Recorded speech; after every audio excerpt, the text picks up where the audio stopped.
उचित बनाम तर्क संगत। जब भी बात रीजनेबल वर्सेस रैशनल की हो तो हमेशा तर्क संगत होने की कोशिश करने की तुलना में कई बार उचित कार्य करने का लक्ष्य रखना बेहतर है। इससे ना कई बार बेहतर परिणाम मिल सकते हैं।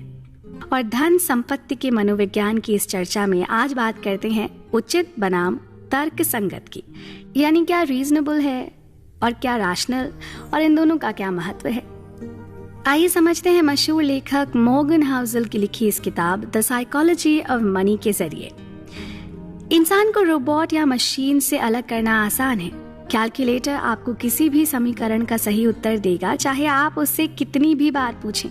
आप इसके बारे में सुनिश्चित हो सकते हैं क्योंकि कैलकुलेटर तर्क संगत सॉफ्टवेयर के साथ प्रोग्राम किया गया है जो कभी गलत नहीं हो सकता।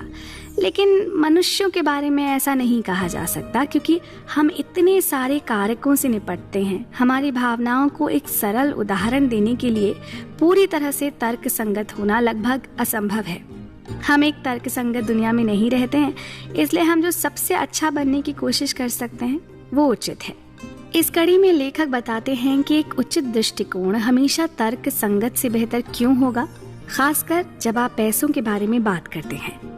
बात करते हैं 19वीं सदी के मनोचिकित्सक जूलियस वैगनर ज़ोरिक की, जिन्हें चिकित्सा विज्ञान में उनके योगदान के लिए नोबेल पुरस्कार मिला, विशेष रूप से मलेरियोथेरेपी नाम के उनके अनूठे उपचार के लिए। इसमें वो सिफिलिस का इलाज करने के लिए रोगियों को मलेरिया के इंजेक्शन लगाते थे। ये सुनने में काफी बेतुका और खतरनाक है, लेकिन कई रोगियों को खोने के बाद जूलियस ने अपने इलाज से 60% की सफलता दर हासिल कर ली। उन्होंने देखा कि बुखार होने पर सिफिलिस के रोगी बेहतर तरीके से ठीक हो जाते हैं क्योंकि बुखार किसी भी संक्रमण से लड़ने की शरीर की प्राकृतिक प्रतिक्रिया पैदा करता है। जूलियस ने सोचा कि एक मरीज में मलेरिया का इंजेक्शन लगाकर वो बुखार पैदा कर सकता है और इस तरह सिफिलिस को ठीक करने में मदद कर सकता है। अब तर्क संगत दृष्टिकोण से 60% की सफलता दर ये देखते हुए खराब नहीं है कि बीमारी के लिए कोई और उपचार नहीं थे।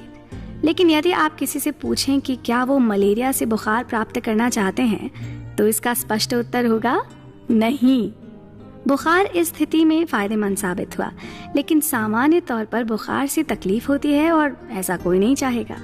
जब आप निवेश के बारे में बात करते हैं तो कई लोग हो सकते हैं जो निवेश, वित्तीय सलाह और चक्रवृद्धि के बारे में ज्ञान बांटें, लेकिन सच तो यह है कि इसमें हमेशा जोखिम का एक तत्व शामिल होगा और आपके पास लाभ प्राप्त करने का फुल प्रूफ और रैशनल फॉर्मूला कभी नहीं हो सकता है।